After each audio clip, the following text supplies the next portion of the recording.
Hello students, today we are going to start chapter number 9, Time.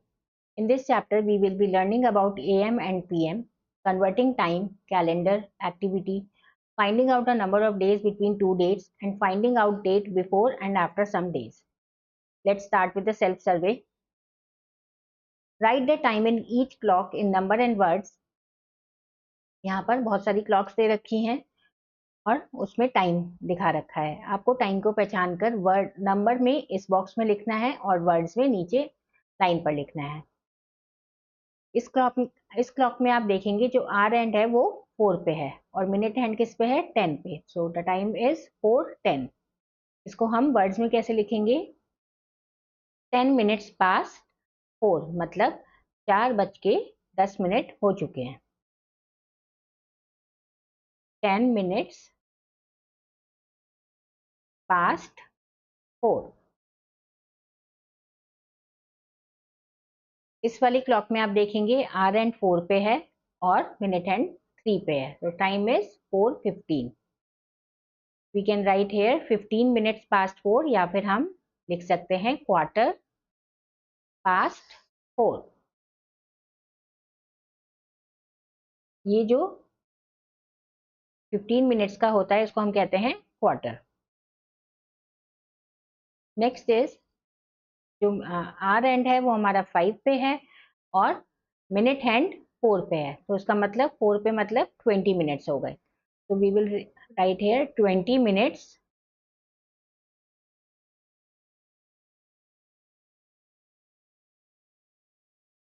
Past 5।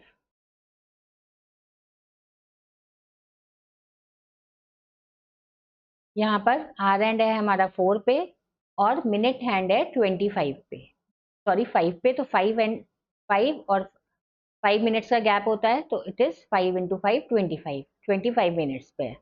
तो we will write here 25 minutes past 4। यहाँ पर are and हमारा 3 पे है और मिनट हैंड है 6 पे। तो 6 पे जब मिनट हैंड होता है तो इसका मतलब 30 मिनट्स हो गए। तो हम लिख सकते हैं 3:30 मतलब 3:30 गुजर गया। मतलब 3:30 बोल सकते हैं इसे, हम हिंदी में 3:30 बोलते हैं और इंग्लिश में जब हम बोलते हैं कि मतलब आधा घंटा गुजर चुका है 3 बजने के बाद। Question number 2, the hour and takes dash hours to move number 3 to number 8। जो आर एंड है वो कितने घंटे लेता है 3 नंबर से 8 नंबर में जाने के लिए। इसके लिए हम इस क्लॉक की हेल्प ले लेते हैं। 3 पे आर एंड है मान लीजिए और उसे 8 पर जाना है।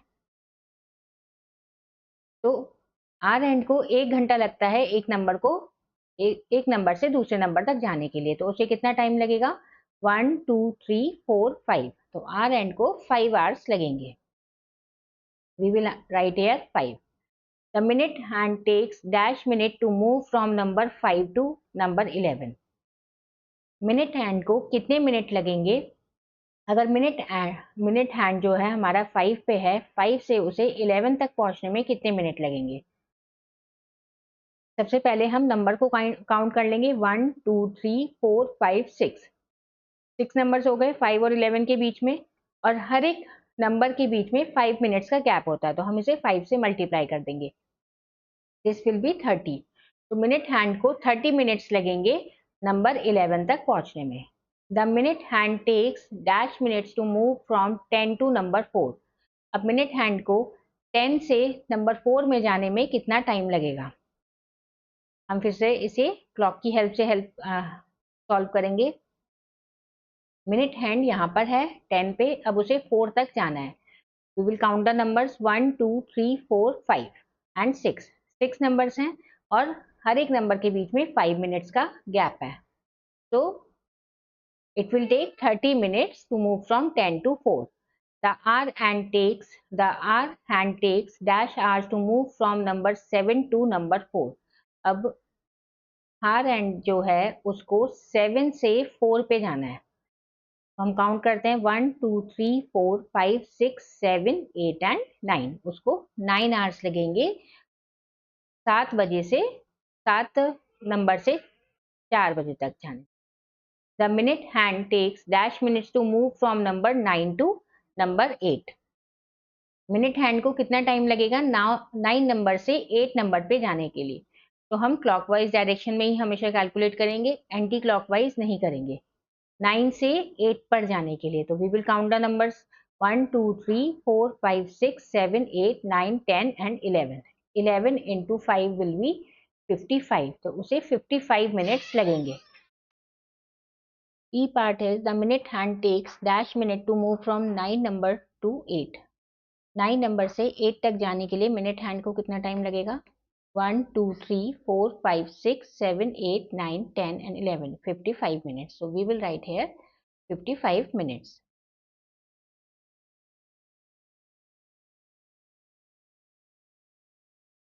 You all are very familiar with the dial of the clock। हम सब ने क्लॉक का डायल देखा हुआ है कि क्लॉक कैसे दिखती है। The dial of the clock is marked with numerals 1 to 12 at equal distance. It has two hands। जो क्लॉक का डायल होता है वो 1 से लेके 12 तक उसमें नंबर होते हैं और जो इक्वल डिस्टेंस पे मार्क्ड होते हैं। और क्लॉक के दो हाथ होते हैं, टू हैंड्स होते हैं। जो सबसे बड़ा वाला हाथ होता है उसको मिनट हैंड कहते हैं और जो छोटा हाथ होता है उसे आवर हैंड कहते हैं। The shorter hand takes 1 hour to move from one number to the next number. जो शॉर्टर हैंड होता है मतलब जो आर एंड होता है उस जो आर हैंड होता है वो उसे एक नंबर से दूसरे नंबर तक पहुंचने के लिए पूरा 1 घंटा लगता है। While the longer hand goes once round the dial in 1 hour। और जो लॉन्गर हैंड होता है उसे घड़ी का एक पूरा चक्कर काटने में 1 घंटा लगता है। Thus the minute hand covers 60 small divisions in 1 hour। इसलिए जो मिनट हैंड है वो 60 छोटे छोटे भागों को पार करके 1 घंटे में तय करता है। 1 hour is equal to 60 minutes. इसलिए हम कह सकते हैं कि 1 hour is equal to 60 minutes. हर एक दो नंबर्स के बीच में कितने का गैप होता है 5 मिनट्स का। Let's start the exercise 9.1। Write the time shown on each clock face। यहाँ पर हमें टाइम बताना है। यहाँ आप देखेंगे जो आर आर हैंड है वो किस पे है 11 पे and minute hand is at 8। तो वी विल राइट हेयर 40 क्योंकि 8 पे है तो हम 8 को 5 से मल्टीप्लाई कर देंगे। या फिर आप ऐसे काउंट कर सकते हो 1 2 3 4 5 6 7 एंड 8। तो जब हम 5 5 को बार 8 बार प्लस करेंगे वी विल गेट 40। तो हम सिंपली क्या करेंगे 8 इंटू 5 कर देंगे वी विल गेट 40। तो 11 hours 40 minutes। In this the hour hand is at 8 and minute hand is at 4। तो 4 इंटू 5 विल बी 20। इस क्लॉक में कितना बज रहा है 8:20। In this the hour hand is at 9 and minute hand is at 5। तो हम यहाँ पे 05 लिखेंगे। यहाँ पर आर हैंड है वो आप देखोगे वो है 1 और 2 के बीच में। तो जब भी 1 और 2 के बीच में होता है तो हम जो पहला वाला नंबर होता है उसको लेते हैं। जैसे 1 और यहाँ पे 8 पे है तो वी विल राइट 140। किसी भी दो नंबर के बीच में अगर हमारा आर हैंड होगा तो फिर उस पे हम आर हैंड होगा तो उसके बीच हम जो पहला वाला नंबर है वो हम उसको उस टाइम में वो वाला नंबर लेंगे। Draw the hour hand and the minute hand to show the given time. यहाँ पे हमें आर हैंड और मिनट हैंड बनाना है 3:27। तो आर हैंड किस पे बनेंगे हम 3 पे और 27 का मतलब ये 4 पे हमारा मिनट हैंड होना चाहिए 4 से थोड़ा सा आगे। So we will draw like this 7 hours 3 minutes। तो आर हैंड हमारा किस पे होना चाहिए 7 पे और 3 मिनट्स मतलब जो 1 और 12 और 1 के बीच में होना चाहिए। तो हम उसको यहाँ पर बनाएंगे 5:25। आर हैंड हमारा 5 पे होगा और जो मिनट हैंड होगा वो भी 5 पे ही होगा। Then 12:20 hour hand will be at 12 और minute hand will be at 4।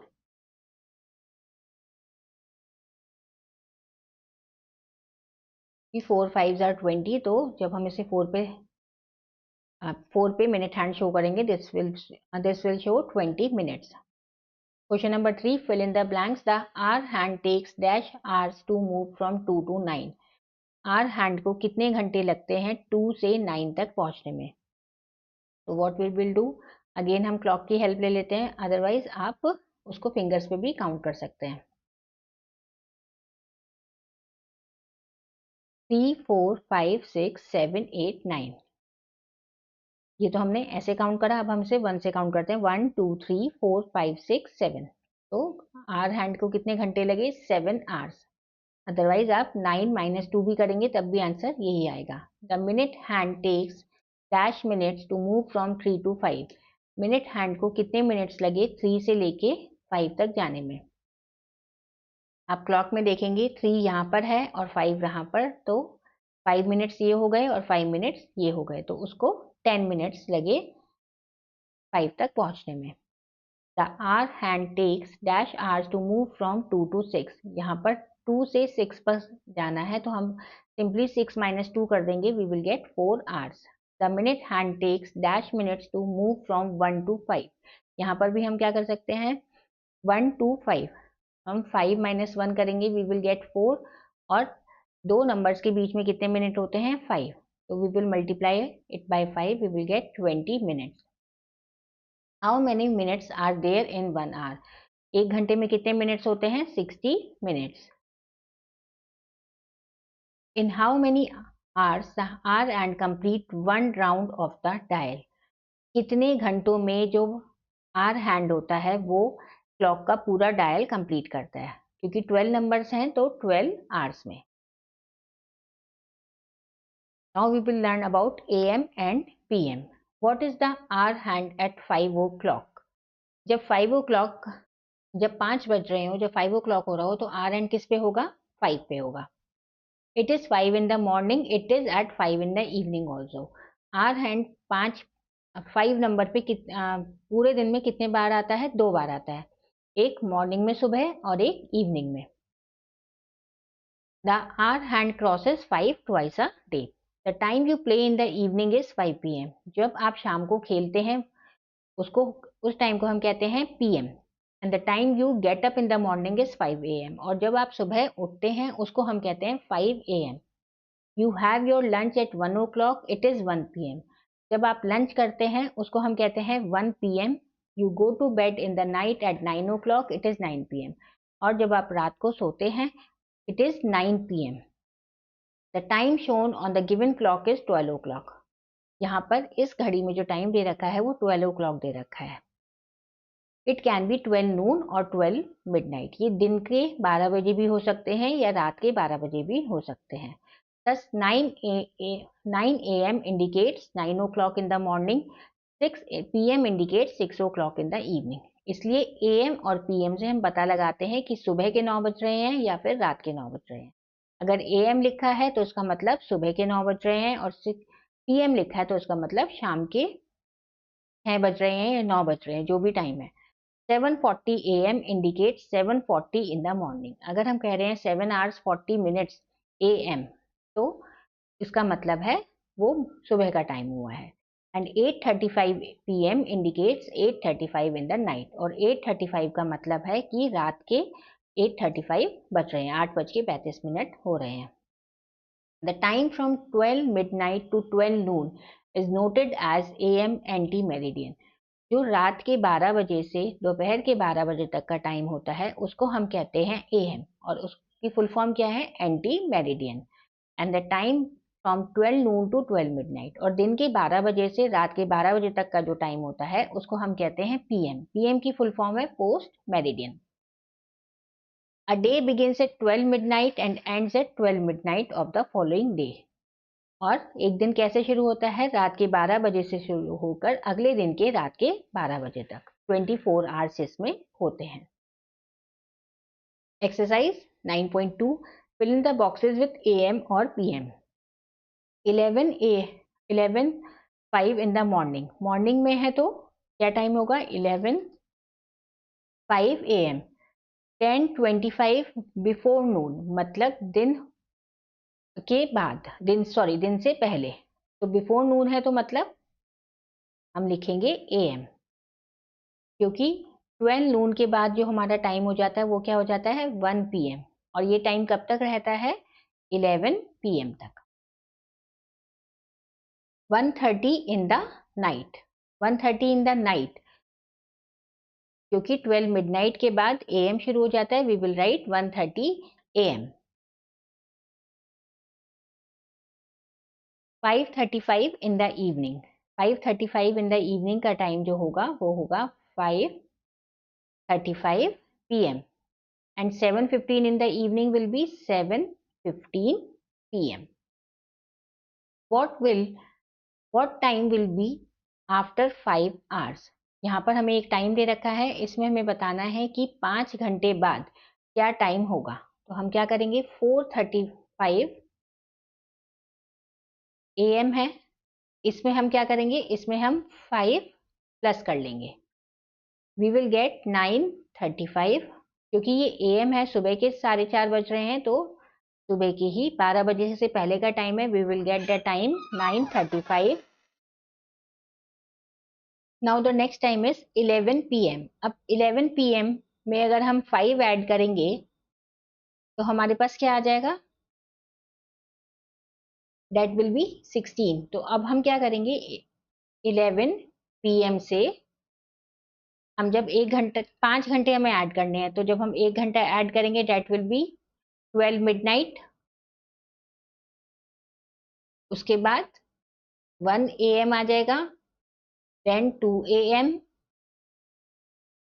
3 AM and 4 AM। तो 5 घंटे बाद कितने बजेंगे 1 2 3 4 5, तो 5 घंटे बाद बजेंगे 4 AM।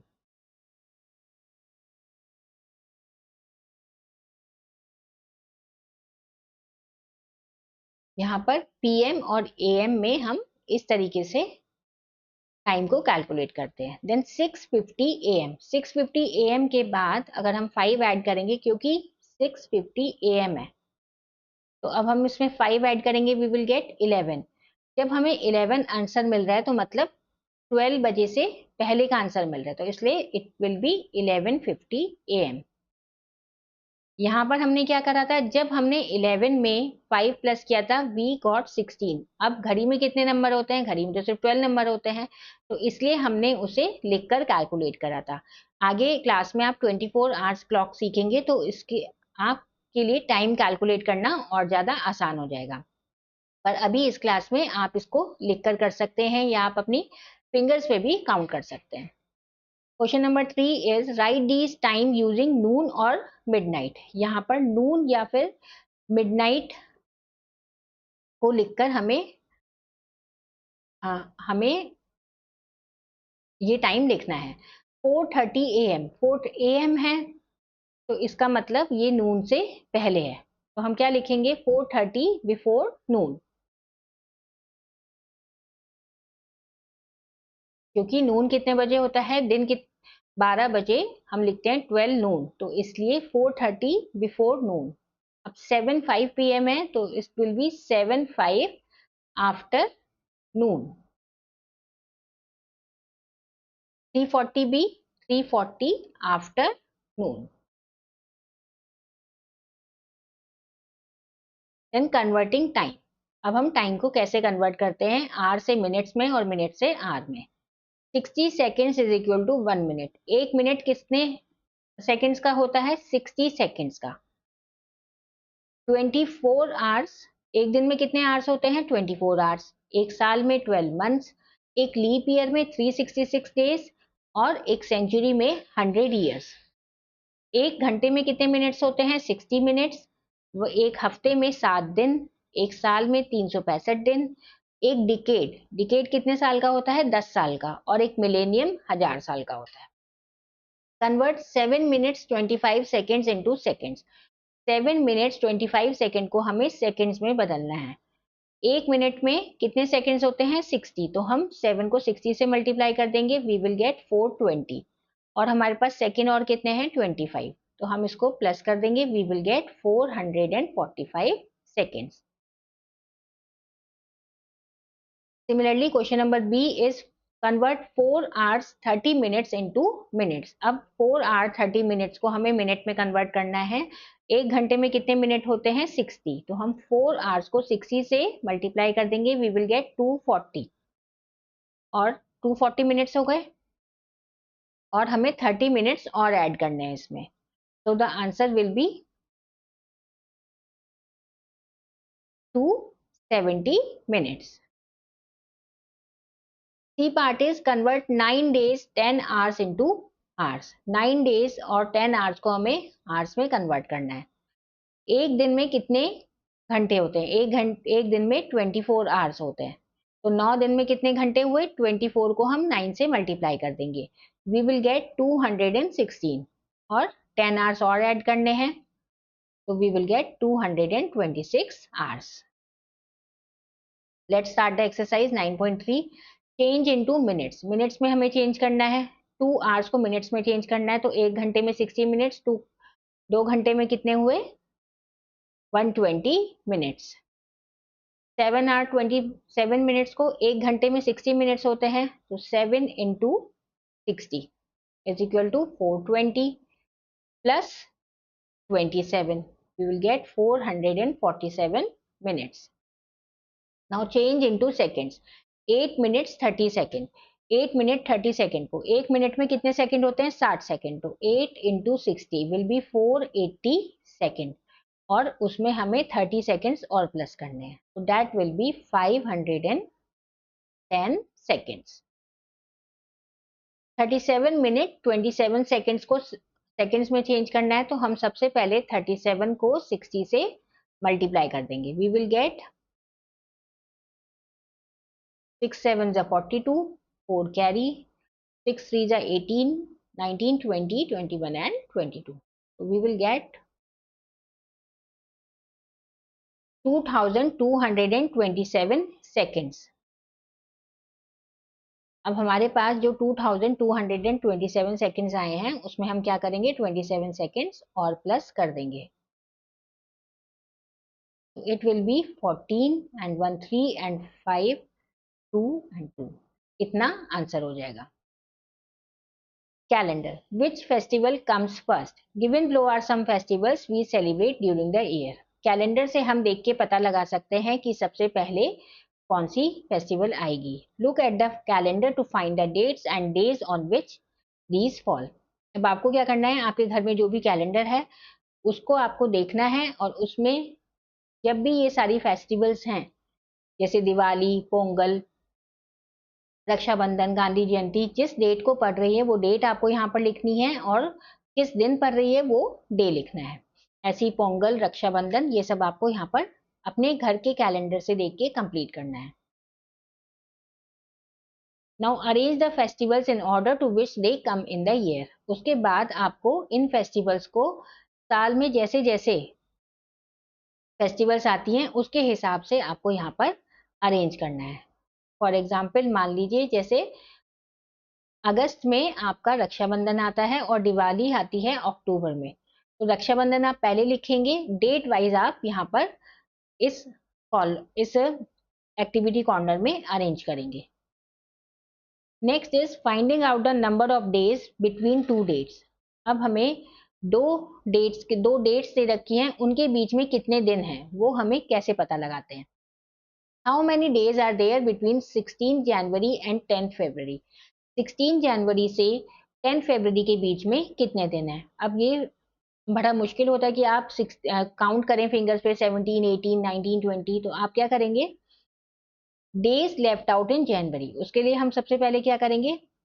जनवरी में कितने दिन बचे हैं, क्योंकि 16 जनवरी डेट है, we will minus 31 minus 15, we will get 16. Days in फरवरी में कितने डेज हैं? 10. तो 16 प्लस 10 विल बी 26. इसलिए हम कह सकते हैं 16 जनवरी से लेके 10 फरवरी तक कितने दिन हैं? 26 days. How many days are there from 19 January to 21 April. 19 जनवरी से लेके 21 अप्रैल तक कितने दिन हैं? तो जनवरी में कितने दिन बचे हैं? 31 माइनस 18, तो हमारे पास 13 मिल जाएगा. फिर हम फरवरी के डेज कितने होते हैं वो कैलकुलेट करेंगे, देन मार्च, अप्रैल, फिर इन सभी डेज को जब हम प्लस कर लेंगे we will get the total number of days. इसमें आपको ये चीज ध्यान रखनी पड़ेगी, जो भी डेट दे रखी है उससे आपको 1 माइनस करके फिर डेज को कैलकुलेट करना है। जैसे यहाँ पे 16 जनवरी दे रखी थी, तो आपको टोटल नंबर ऑफ डेज जितने जनवरी में होते हैं 31 होते हैं, तो उसमें से आपको 15 डेज माइनस करने हैं, ना कि 16। ऐसे ही नीचे वाले क्वेश्चन में 31 डेज में से आपको 19 जनवरी अगर डेट दे रखी थी तो आप उसमें से 18 माइनस करेंगे, ना कि 19। ये आपको ध्यान रखना है कि एक नंबर हमेशा आपको, एक डेट आपको पहले की लेनी है, या नंबर ऑफ डेज में से एक माइनस आपको करके चलना है। Finding out date before and after some days, यहाँ पर हमें पहले की डेट पता लगानी है या कुछ दिन बाद की क्या डेट पड़ेगी वो पता लगानी है। What date is 16 days before 8 March in 2011? यहाँ पर हमें बता रखा है कि 8 मार्च को 2011 में 16 दिन पहले कौन सी डेट थी। तो अब यहाँ पे मार्च दे रखा है, तो मार्च में कितने डेज हो गए, 8 डेज। और फरवरी में कितने डेज होंगे, हम इसको कैलकुलेट करेंगे डेज इन फरवरी, क्योंकि हमें 16 डेज का निकालना है। तो 16 में से 8 तो हम पहले ही कैलकुलेट कर सकते हैं, तो इसलिए हम 16 में से 8 माइनस कर देंगे, वी विल गेट 8। और अब हम फरवरी के 8 डेज पहले की डेट ले लेंगे। जैसे फरवरी में अगर 28 डेज हैं तो हम उसमें से 8 माइनस कर देंगे, we will get 20 February. What date is 20 days after 17 January? 17 जनवरी के 20 दिन बाद कौन सी डेट होगी? सबसे पहले हम क्या करेंगे, 31 में से 17 माइनस कर देंगे, क्योंकि इससे हमें पता लग जाएगा कि जनवरी में कितने दिन बचे हैं। जनवरी में 14 डेज बचे हैं। यहाँ पर आपको ये देखना है कि क्योंकि हम आगे की डेट निकाल रहे हैं, तो इसमें जो डेट दे रखी है उतने ही दिन हम माइनस करेंगे, क्योंकि उस वाले दिन को भी हम इंक्लूड कर रहे हैं। उसके बाद जनवरी के बाद कौन सा मंथ आता है, फरवरी। अब फरवरी में से हम क्या करेंगे, क्योंकि 20 डेज में से हमने ऑलरेडी 14 डेज कैलकुलेट कर लिए जो कि जनवरी में बीत जाएंगे, तो बचे कितने, 6 दिन। तो फरवरी में हम 6 दिन काउंट करेंगे, that will be 6। Let's start exercise 9.4। Ankita begins her leave on Tuesday 15th January. The last day of her leave is on Sunday 16th February. Now how long is the leave? Ankita की जो leave शुरू हुई थी वो शुरू हुई थी 15th जनवरी से, और उसकी जो लास्ट लीव थी वो थी 16th फरवरी से। तो उसकी टोटल लीव्स कितने दिन की उसे मिली थी? सबसे पहले हम करेंगे जनवरी में कितने डेज होते हैं, 31। 15 से शुरू हुई थी तो 15 को हम काउंट नहीं करेंगे, वी विल गेट 31, हम 14 लेंगे। 31 minus 14 will be 11 minus 4 is 7 and 2 minus 1 is 17। तो 17 डेज किसके हो गए, जनवरी के। और फरवरी के कितने दिन हैं, 16 फरवरी, 1 to 16, तो 16 डेज फरवरी के हो गए। 16 plus 17 will be 6 and 7 13 and 1 33 days. 33 days उसकी लीव्स हैं। नाउ सेकंड क्वेश्चन है, Sarita leave begins on 18 February. She is on a 27 days leave holiday. What is the date of the last day of her leave? सरिता की जो छुट्टियां शुरू हुई थी वो 18 फरवरी से शुरू हुई थी और उसको 27 डेज की लीव मिली थी। अब किस दिन उसका लीव का लास्ट डे है? सबसे पहले हम क्या करेंगे, फरवरी में कितने डेज होते हैं, 28। 28 में से वी विल माइनस, क्योंकि उसने 18 फरवरी से उसकी जो छुट्टियां थी वो शुरू हुई थी, तो 18 फरवरी को भी छुट्टी थी, इसलिए हम 17 लेंगे। तो वी विल गेट 11 डेज। यहाँ पे 11 डेज हो गए और 27 डेज की उसे लीव मिली थी। तो अब हम क्या करेंगे, 27 में से 11 माइनस कर देंगे, वी विल गेट 16। मतलब हमारे पास फरवरी के तो उसको कितने दिन की छुट्टी मिली, 11 डेज की, और मार्च में उसको 16 डेज की छुट्टी मिली। तो मार्च में अगर 16 डेज की छुट्टी मिली तो मार्च में वो कौन से मार्च को ज्वाइन करेगी, 16 मार्च को। Third question is, Radha was on leave from 8 January to 9th March. Find the number of days she was on leave. Radha leave पर थी 8 जनवरी से 9 मार्च तक, तो उसको कितने दिन की टोटल उसके पास लीव थी। सबसे पहले हम क्या करेंगे, जनवरी में, क्योंकि 8 जनवरी की भी लीव थी, तो जनवरी में 31 minus 7, we will get here 24. 11 minus 7 will be 4 and 2. Then February को उसके पास पूरे 28 डेज की लीव थी, और मार्च में उसके पास थी 9 डेज की लीव। इन सबको हम प्लस कर लेंगे, we will get the answer 24 plus 28 plus 9, 4 and 8 is 12 and 12 and 9 is 12 and 9 is 21, 2 carry 4 and 6, तो टोटल उसके पास कितने दिन की लीव थी, 61 डेज की। Question number 4 is find out the number of days from 6 February to 17 July. 6 फरवरी से लेके 17 जुलाई के बीच में कितने दिन हैं। फरवरी में हम कैलकुलेट करेंगे, 28 डेज होते हैं, 6 को हम इंक्लूड नहीं करेंगे तो हम 5 डेज लेंगे, इट विल बी 23। देन मार्च में हम टोटल 31 डेज लेंगे। फिर अप्रैल में टोटल 30 डेज लेंगे। मई में 31 डेज लेंगे। जून में भी 30 डेज लेंगे। एंड जुलाई में वी विल गेट, हमें जुलाई में 17 जुलाई तक की डेट दे रखी है, तो हम यहाँ पर 17 जुलाई तक की डेज लेंगे। इन सबको हम प्लस करेंगे, 23 plus 31 plus 30 plus 31, then again 30 plus 17. We will get 3 plus 1 is 4, 4, 5 and 7 is 12. 1 carry, 3, 6, 7, 8, 9, 10, 11, 12, 13, 14, 15 and 16. Total कितने डेज की, कितने डेज हो गए, तो 6 फरवरी से 17 जुलाई तक 162 days. Question number 5 is Mary came to Delhi in the morning of 2nd May and left Delhi in the night for home at Jalandhar on 3rd June. How long did she stayed in Delhi?